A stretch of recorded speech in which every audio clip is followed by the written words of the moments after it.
السلام علیکم ورحمۃ اللہ وبرکاتہ۔ الحمدللہ رب العالمین والصلاة والسلام علی رسولہ الکریم، اما بعد، اعوذ باللہ من الشیطان الرجیم، بسم اللہ الرحمن الرحیم۔ وَلِلَّهِ الْأَسْمَاءُ الْحُسْنَى فَادْعُوهُ بِهَا۔ وقال الله تبارك وتعالى أيضا: يا أيها الذين آمنوا اتقوا الله وابتغوا إليه الوسيلة۔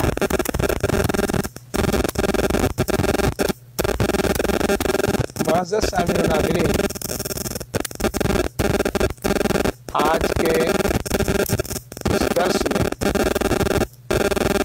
انشاءاللہ تعالی العقیدہ الاسلامیہ من الکتاب والسنہ الصحیحہ کا 14واں چیپٹر، جس کا عنوان ہے وسیلہ اور طلب شفاعت، جو 8 سوالات و جوابات پر مشتمل ہے، اللہ کی توفیق سے آپ کی خدمت میں پیش کرنے کی سعادت حاصل کر رہا ہوں۔ اس کا سوال نمبر 1 ہے۔ پہلا سوال ہے کہ اللہ کی جانب کسی چیز کو وسیلہ بنایا جا سکتا ہے؟ کیا اللہ کی جانب کسی چیز کو وسیلہ بنایا جا سکتا ہے یا نہیں؟ وسیلے کی 2 قسمیں ہیں: الف، جائز وسیلہ، با، ناجائز وسیلہ۔ جائز وسیلہ یہ ہے کہ اللہ کے نام اور اس کی صفات کا واسطہ دے کر اللہ سے دعا کریں۔ اللہ کے نام اور اس کی صفات کا واسطہ دے کر اللہ سے دعا کریں، یا اپنے نیک اعمال کو بطور وسیلہ استعمال کریں، یا زندہ نیک انسان سے دعائیں کرائیں۔ یہ ہے جائز وسیلہ۔ دلیل اللہ رب العالمین کا یہ فرمان: وَلِلَّهِ الْأَسْمَاءُ الْحُسْنَى فَادْعُوهُ بِهَا۔ وَلِلَّهِ الْأَسْمَاءُ الْحُسْنَى فَادْعُوهُ بِهَا۔ اور اللہ تعالی کے تمام نام ہی اچھے ہیں، تو اسے اچھے ہی ناموں سے پکارو۔ سورہ اعراف آیت نمبر 180۔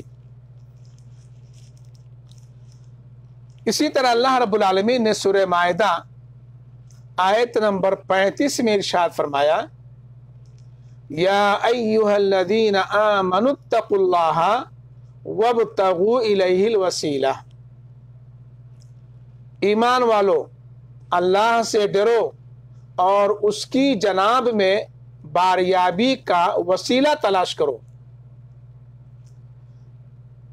ابن کثیر قتادہ سے نقل کرتے ہیں کہ اللہ تعالی کی اطاعت اور پسندیدہ عمل کے ذریعہ اللہ کا قرب حاصل کرو۔ اللہ کے نبی صلی اللہ علیہ وسلم کا فرمان ہے دعا کے طور پر: اسألک بکل اسم هو لک سمیت بہ نفسک۔ مسند احمد کی یہ روایت ہے جو سند کے اعتبار سے صحیح ہے کہ اے اللہ، میں تیرے ہر نام کے وسیلہ سے تجھ سے مانگتا ہوں۔ ایک صحابی نے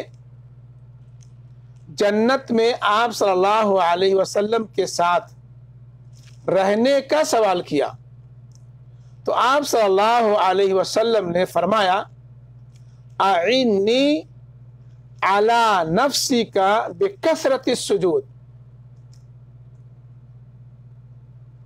اپنے بارے میں کثرت سجدہ یعنی نماز سے میرا تعاون کرو، میرا مدد کرو، میری مدد کرو. اور یہ عمل صالح ہے. اسی طرح غار والوں کا قصہ مشہور ہے کہ انہوں نے اپنے اعمال کو وسیلہ بنا کر اللہ تعالی سے دعا مانگی تو انہیں نجات دی گئی. اسی طرح حب الہی اور حب نبوی صلی اللہ علیہ وسلم اور اولیاء سے محبت کو بطور وسیلہ استعمال کر سکتے ہیں، اس لیے کہ یہ محبتیں اعمال صالحہ میں سے ہیں.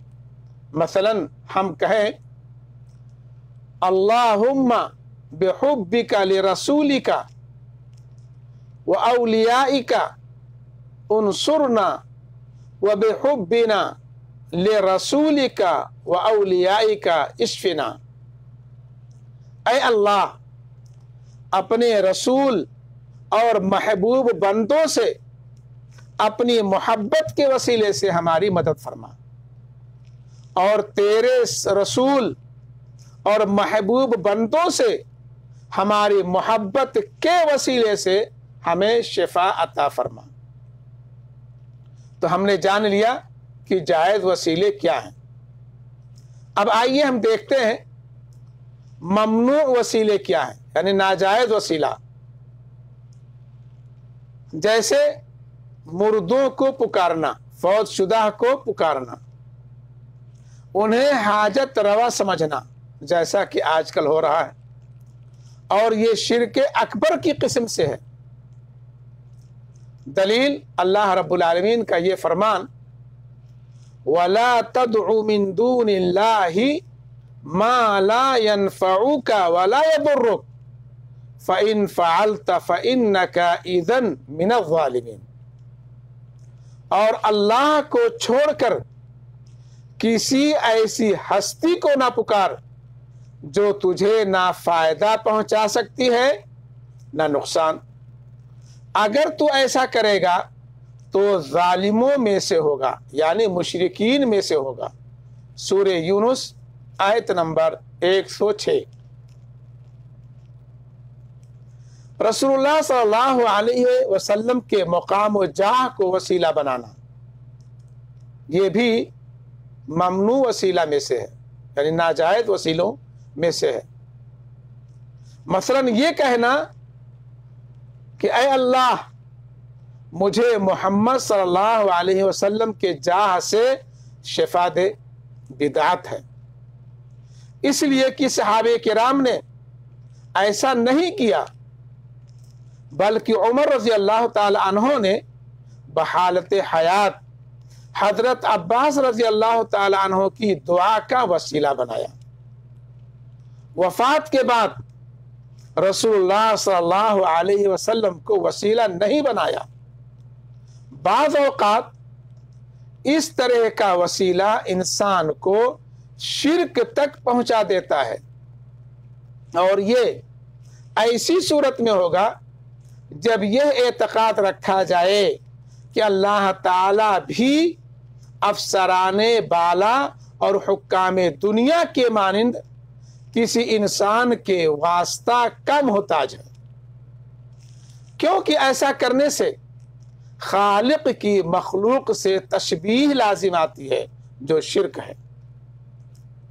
معزز سامعین و ناظرین، ہم نے اچھی طرح سے جان لیا کہ وسیلہ کسے کہتے ہیں اور وسیلہ کے جائز اور ناجائز قسمیں، وسیلہ کی قسمیں کیا ہیں. چنانچہ ہم نے جائز وسیلے بھی جان لیے اور ناجائز وسیلے بھی جان لیے. اس چیپٹر کا دوسرا سوال ہے کیا دعا کے لیے کسی انسان کا واسطہ ضروری ہے؟ جواباً عرض ہے کہ ہرگز نہیں، دعا کسی انسان کے واسطہ کی محتاج نہیں، بلکہ براہ راست اللہ تعالی سے دعا مانگنی چاہیے۔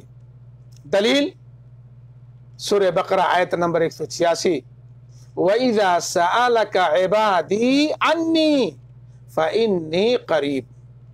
اے نبی صلی اللہ علیہ وسلم، میرے بندے اگر تم سے میرے متعلق پوچھیں تو انہیں بتا دو کہ میں ان سے قریب ہی ہوں۔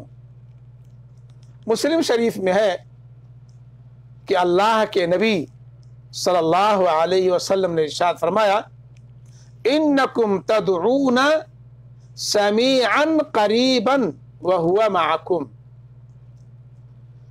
بلا شبہ تم ایک ایسی ہی ہستی کو پکارتے ہو جو سننے والی ہے، نیز قریب اور تمہارے ساتھ ہے۔ تیسرا سوال ہے، کیا زندہ سے دعا کرائی جا سکتی ہے؟ جی ہاں، زندہ سے دعا کرائی جا سکتی ہے۔ دلیل اللہ تعالی اپنے رسول صلی اللہ علیہ وسلم کو جب آپ بقید حیات تھے مخاطب کر کے فرماتا ہے، وَاسْتَغْفِرْ لِذَنْبِكَ وَلِلْمُؤْمِنِينَ وَالْمُؤْمِنَاتِ، اور معافی مانگو، بخشش طلب کرو اپنے قصور کے لیے بھی اور مومن مردوں اور عورتوں کے لیے بھی۔ سورہ محمد آیت نمبر 19۔ اسی طرح حدیث نبوی ہے کہ ان رجلا ضریر البصر اتى النبي صلی اللہ علیہ وسلم فقال ادعو الله ان يعافيني قال ان شئت دعوت لك وان شئت صبرت فهو خير لك الحدیث، رواہ الترمذی بسند صحیح۔ ایک نابینا شخص نبی کریم صلی اللہ علیہ وسلم کے پاس آیا اور کہا، اللہ سے دعا کیجئے کہ مجھے شفا دے دے۔ آپ صلی اللہ علیہ وسلم نے فرمایا، اگر تم چاہو تو میں دعا کر دیتا ہوں اور صبر کر جاؤ تو بہتر ہے۔ تو یہ حدیث ہمیں بتاتی ہے کہ زندہ نیک آدمی سے دعا کرائی جا سکتی ہے۔ چوتھا سوال ہے کہ رسول اللہ صلی اللہ علیہ وسلم کا کون سا واسطہ ہے؟ آپ کا واسطہ دعوت و تبلیغ ہے، یعنی آپ دعوت الہی کا ذریعہ ہیں۔ دلیل سورہ مائدہ آیت نمبر 67، یا ایھا الرسول بلغ ما انزل الیک من ربک، اے پیغمبر جو کچھ تمہارے رب کی طرف سے تم پر نازل کیا گیا ہے وہ لوگوں تک پہنچا دو۔ حدیث نبوی ہے، آپ صلی اللہ علیہ وسلم نے صحابہ کرام سے پوچھا، کیا میں نے اللہ کا پیغام پہنچا دیا؟ تو صحابہ کرام نے بیک زبان ہو کر کہا، نشہد انک قد بلغت، ہم آپ کے متعلق اللہ کا پیغام پہنچا دینے کی گواہی دیتے ہیں۔ اس کے بعد آپ نے فرمایا، اللہم اشہد، اے اللہ گواہ رہنا۔ یہ مسلم شریف کی روایت ہے۔ پانچواں سوال ہے کہ رسول اللہ صلی اللہ علیہ وسلم کی شفاعت ہم کس طرح طلب کریں؟ ہمیں آپ صلی اللہ علیہ وسلم کی شفاعت اللہ تعالی سے طلب کرنی چاہیے۔ دلیل سورہ زمر آیت نمبر 44، قل للہ الشفاعۃ جميعا، قل للہ الشفاعۃ جمیعا، کہو شفاعت ساری کی ساری اللہ کے اختیار میں ہے۔ حدیث نبوی ہے کہ آپ صلی اللہ علیہ وسلم نے ایک صحابی کو دعا کے لیے یہ کہنے کی تعلیم دی تھی، اللہم شفعہ فی، میرے متعلق نبی اکرم صلی اللہ علیہ وسلم کی شفاعت قبول فرما۔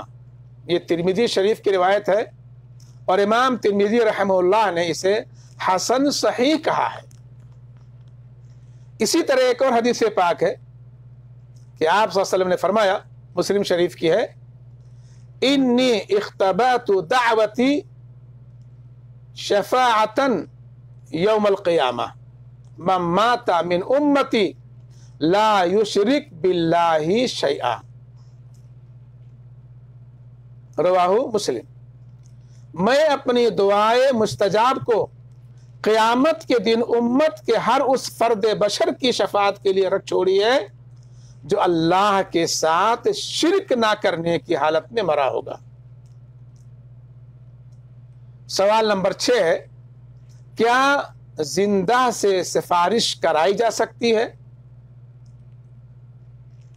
دنیاوی امور میں زندوں سے سفارش کرائی جا سکتی ہے۔ دلیل سورہ نساء، اللہ تعالیٰ نے فرمایا، من یشفع شفاعتا حسنتا یکن لہ نصیب منہا ومن یشفع شفاعتا سیئتا یکن لہ کفل منہا، جو بھلائی کی سفارش کرے گا وہ اس میں سے حصہ پائے گا، اور جو برائی کی سفارش کرے گا وہ اس میں حصہ پائے گا۔ اللہ کے نبی صلی اللہ علیہ وسلم نے فرمایا، ابو داؤد شریف کی حدیث ہے صحیح سند کے ساتھ، اشفعوا تؤجروا، سفارش کیا کرو اجر سے نوازے جاؤ گے۔ تو معلوم یہ ہوا کہ زندہ سے دنیاوی امور میں سفارش کرائی جا سکتی ہے۔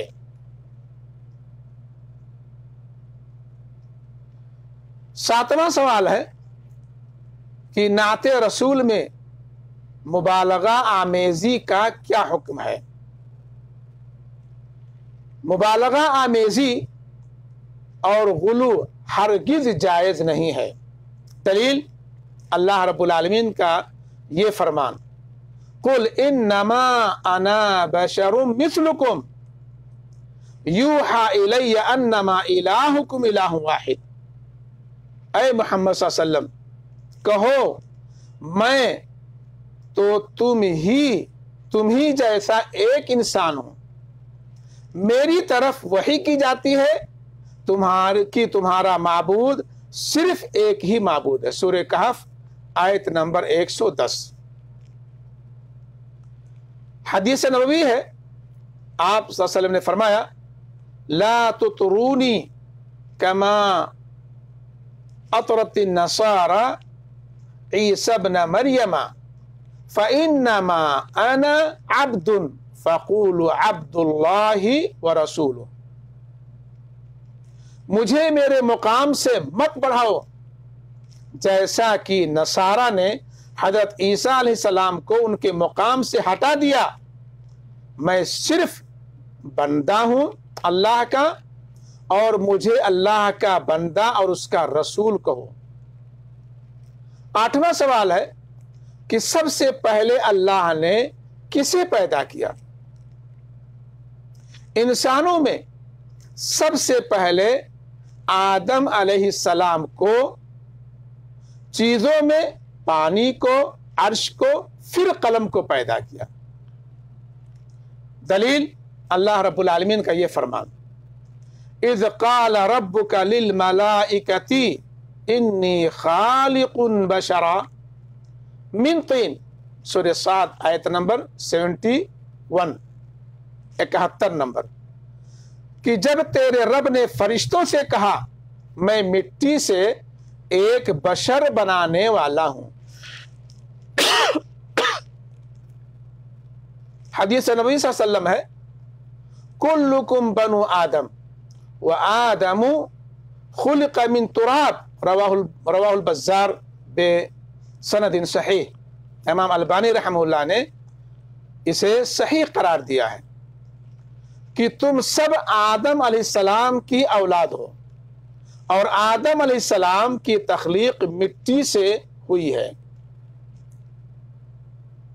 ایک اور حدیث پاک ہے، اللہ کے نبی صلی اللہ علیہ وسلم نے فرمایا ان اول ما خلق اللہ القلم، رواہ ابو داود والترمذی، وقال الترمذی حسن صحیح۔ آپ نے فرمایا کہ پہلے پہل اللہ نے قلم کو پیدا کیا، یعنی پانی اور عرش کے بعد۔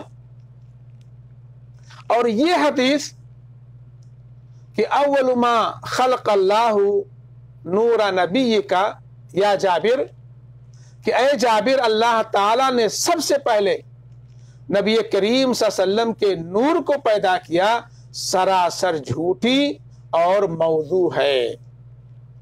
کتاب و سنت عقل و نقل کسی سے بھی نہیں میل کھاتی۔ علامہ سیوطی رحمہ اللہ نے کہا کہ اس کی کوئی سند ہی نہیں ہے۔ اسی طرح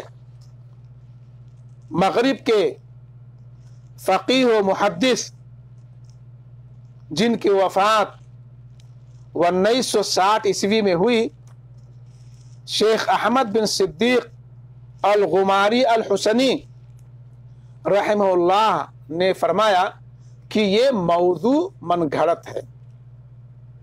علامہ ناصر الدین البانی رحمہ اللہ نے کہا باطل ہے جو یہ کہے کہ اللہ تعالیٰ نے تمام چیزوں کو اپنے نور یا محمد صلی اللہ علیہ وسلم کے نور سے پیدا کیا ہے، وہ سراسر قرآن کو جھٹلا رہا ہے۔